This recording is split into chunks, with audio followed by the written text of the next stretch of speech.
Nous sommes en l'an 330 et les chrétiens de Rome sont sur le point de lancer la plus grande contre-soirée de l'histoire de l'humanité. Une contre-soirée qui va durer pendant des siècles et que l'on fêtons encore aujourd'hui.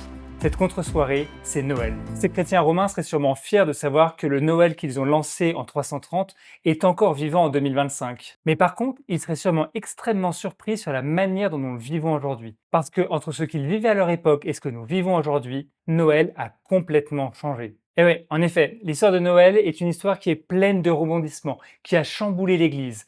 Et je vous propose que l'on voit ça aujourd'hui.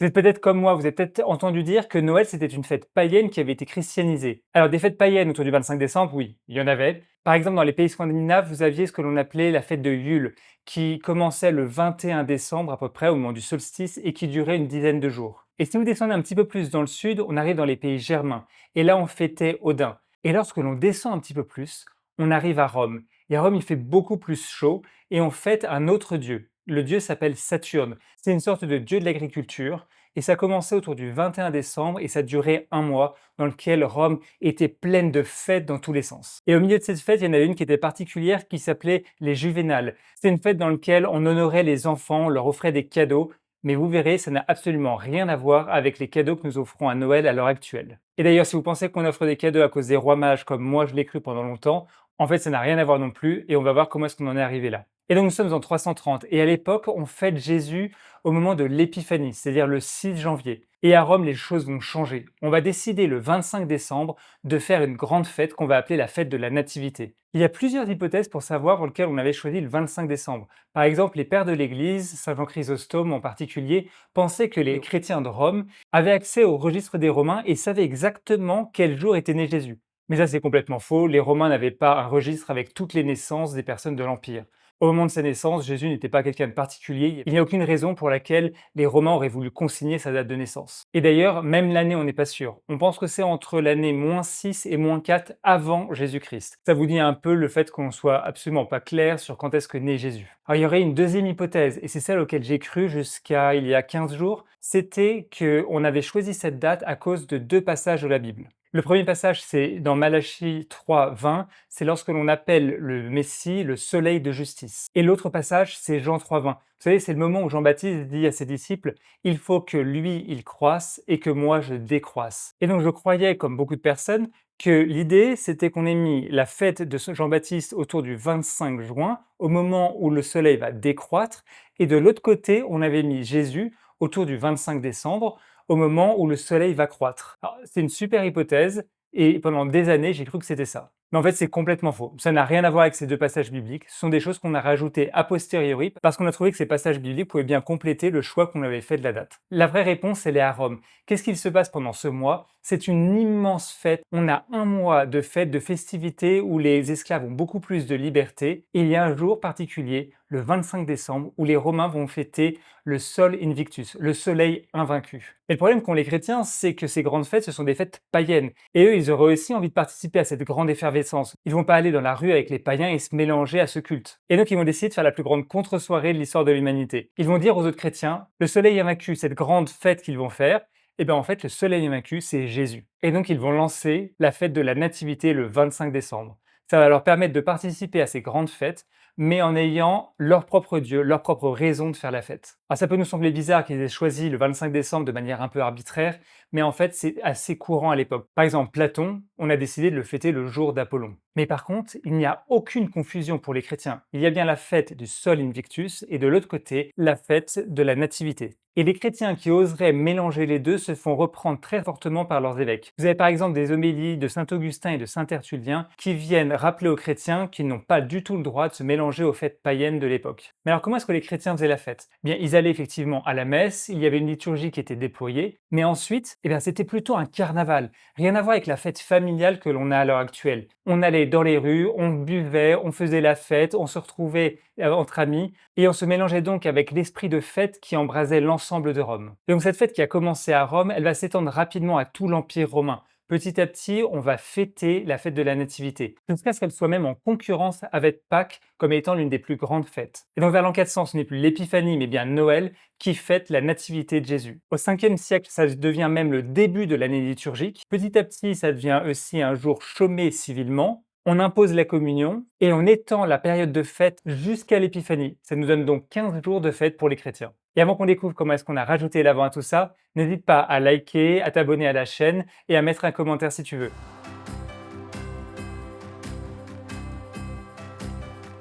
Mais voyons maintenant comment est-ce qu'on est arrivé à rajouter l'Avent avant Noël. Eh bien d'abord, on a une propagation de la fête de la Nativité. Au 6e siècle, par les moines, elle arrive dans les îles britanniques. Puis vers le 9e, 10e siècle, elle arrive dans les pays slaves par l'intermédiaire des saints Cyril et Méthode. Et au 12e siècle, toute l'Europe est chrétienne et toute l'Europe fête Noël. Et dans cette Europe qui est en train de devenir chrétienne, faisons un zoom sur Tours. Au 6e siècle, leur évêque, qui s'appelle Perpé, va proposer que pendant plusieurs semaines avant l'Avent, on fasse une période de jeûne. Il va déployer aussi toute une liturgie particulière pendant ces quelques semaines. Et pendant un siècle, ça va rester à Tours. Mais petit à petit, cette coutume va se répandre aux diocèses alentours. Et finalement, au Xe siècle, l'Avent s'est étendu à l'ensemble de la chrétienté. Et Rome va décider de l'encadrer. Ça sera donc 4 dimanches avant Noël, mais ce sera un temps de préparation et un temps festif. Il n'y aura donc plus de jeûne qui sera proposé, sauf effectivement, bizarrement, juste à Rome, le pape et les gens qui sont proches de lui. Et donc on va décaler le début de l'année liturgique qui était à Noël, on va le décaler au début de l'Avent.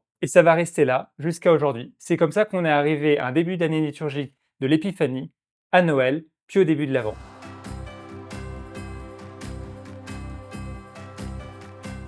Mais Noël à l'époque, c'est encore cette grande fête, ce grand carnaval qui va durer plusieurs jours. Et c'est le moment où toutes les classes sociales vont s'écrouler. Les plus pauvres vont aller voir les plus riches et vont exiger d'eux leur meilleur mets, vont exiger d'eux de leur donner du vin. Et dans certains pays comme la France et l'Angleterre, on va même élire celui qu'on va appeler le prince des sots en France. C'est celui qui est en train d'organiser la fête, c'est celui qui a bu le plus, c'est celui qui a fait le plus de bazar pendant ces quelques jours. Donc Noël, oui, c'est une fête liturgique où il se passe beaucoup de choses, mais c'est aussi un moment d'immense débordement. Et c'est ce qui fait qu'au XVIe et au XVIIe siècle, les choses vont changer en Angleterre. En effet, au XVIe siècle, il y a la Réforme, vous savez, ce mouvement que Luther a lancé qui a embrasé toute l'Europe et qui a divisé la chrétienté en deux parties. D'un côté, les catholiques et de l'autre côté, les protestants. Et en Angleterre, il y a un mouvement protestant particulier qui s'appelle les puritains, qui va petit à petit prendre de l'ampleur. Et ils vont distribuer des pamphlets et des propagandes pour dénoncer Noël. Et qu'est-ce qu'ils reprochent à Noël? Deux choses essentiellement. Le premier point, c'est que c'est un moment de débauche qui n'a rien à voir effectivement avec le message de l'Évangile. Et le deuxième point, qui n'est effectivement que de la propagande, c'est que la fête de Noël, ce serait en fait une fête païenne qui aurait été christianisée. Mais on a vu qu'au début, ce n'était absolument pas le cas. Les deux fêtes ont été dès le début complètement séparées et n'avaient pas du tout la même liturgie. Mais cette propagande, elle a si bien marché qu'aujourd'hui encore, la plupart des chrétiens croient qu'elle est vraie. Et finalement, au XVIIe siècle, quand Cromwell va prendre le pouvoir, il va bannir complètement la fête de Noël en Angleterre. Donc en Angleterre, existe la fête de Noël. Et il y a un petit groupe au XVIe siècle qui s'appelle les Pilgrims, qui sont en fait des ultra-puritains et qui vont émigrer à l'époque aux États-Unis. Ils vont débarquer à plusieurs endroits et il y a des endroits qui est très connu qui s'appelle Boston où ils vont créer donc un village et dans lequel ce sera absolument interdit de fêter Noël. Au bout de quelques années, ils vont même mettre une amende de 5 shillings, alors j'essaie de regarder combien ça valait, c'est quelques centaines d'euros actuels, à toute personne qui fêterait Noël. Alors ça ne va pas toucher toutes les parties des États-Unis. Dans beaucoup d'endroits, on va pouvoir avoir des fêtes de Noël très classiques, donc sous la forme d'une liturgie et d'un grand carnaval qui dure une journée ou 2 jours. Mais au moment de la Révolution américaine, en fait, ça va s'écrouler. Parce que la fête de Noël est perçue comme une fête anglaise, et donc les Américains n'ont pas envie de la vivre. Et ça va redevenir une fête nationale qu'en 1870. Mais alors ok, si ça a disparu en Angleterre et aux États-Unis, qu'est-ce que ça a à voir avec le Noël actuel? Eh bien en fait, il y a deux mouvements parallèles qui vont arriver. En Angleterre, vous allez avoir à la fin de Cromwell la réapparition de la fête de Noël, mais de manière beaucoup plus sobre, sans tous les débordements qu'on va trouver dans le reste de la chrétienté. Et ces Anglais qui vivent Noël de manière assez sobre, ils vont émigrer aux États-Unis au début du 19e siècle. Et avec ça va revenir Noël. Mais le problème, c'est que Noël va revenir avec tous les débordements. Et les riches américains, ils n'ont absolument pas envie d'avoir des pauvres qui viennent à leur porte, qui se permettent de prendre leur meilleur mets, qui se permettent de boire comme ils veulent dans leur cave. Et donc ils vont chercher une alternative. Et à ce moment-là, il y a un homme providentiel qui va apparaître, Washington Irving, qui va écrire le livre des esquisses. Et Washington, il va proposer dans son livre une nouvelle manière de vivre Noël, une manière beaucoup plus familiale, où les riches vont effectivement avoir à leur table une place pour les plus pauvres. Mais donc ce sont eux qui vont choisir le plus pauvre qui vient plutôt que le pauvre qui aurait le droit de rentrer chez eux. On garde la charité chrétienne, mais on évite les débordements et tout ce qui va avec. Et Washington, il va présenter ça comme une manière antique de vivre Noël, alors qu'on a vu que ce n'est absolument pas le cas. Et en Angleterre, il y a un homme qui va lire ce livre et qui s'appelle Charles Dickens et qui va écrire un autre livre pour les populations anglaises. Ce livre, il est extrêmement connu, il s'appelle Un chant de Noël, il a été traduit dans énormément de langues. À travers plein de contes et de petites histoires, il va essayer d'insuffler en Angleterre ce qu'il appellera l'esprit de Noël. Et donc c'est comme ça qu'en Angleterre et aux États-Unis, on va commencer à vivre un Noël différent. On n'est plus dans le carnaval qu'il y a partout dans la chrétienté, on est arrivé à une fête familiale, une fête liturgique où on va à la messe, puis on retourne en famille et on vit quelque chose entre soi. Et aux États-Unis, cette tradition, elle va s'enrichir au fur et à mesure des immigrations. Chaque vague d'immigration va apporter ses traditions. On va par exemple avoir le sapin qui va apparaître ou les cartes de Noël que l'on s'échange entre familles. Mais les Américains vont inventer la tradition qui est sûrement la plus connue, le Père Noël. Et je vous propose donc de voir comment est-ce qu'ils ont fait ça.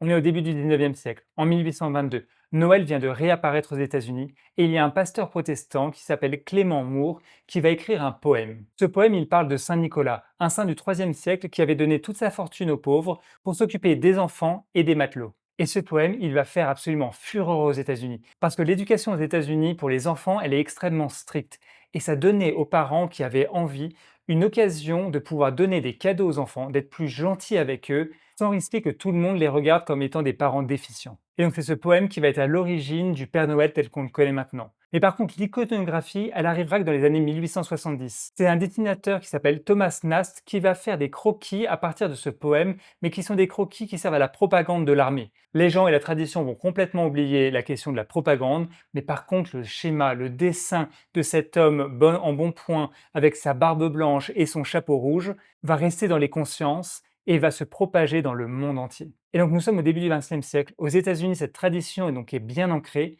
et avec le soft power américain qui va se développer tout au long du XXe siècle, et petit à petit, cette manière de vivre Noël va s'imposer dans toute l'Europe, puis dans le reste du monde. Alors j'ai fait plein de raccourcis pour aller vite dans cette vidéo, mais je vais mettre 2 liens en commentaire, vous pourrez aller les lire. C'est en anglais, donc il faudra utiliser Google Traducteur pour ceux qui ne parlent pas anglais. Donc voilà, on arrive à la fin de cette vidéo.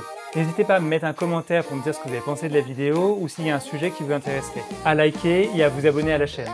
Et en attendant, à bientôt. Au revoir.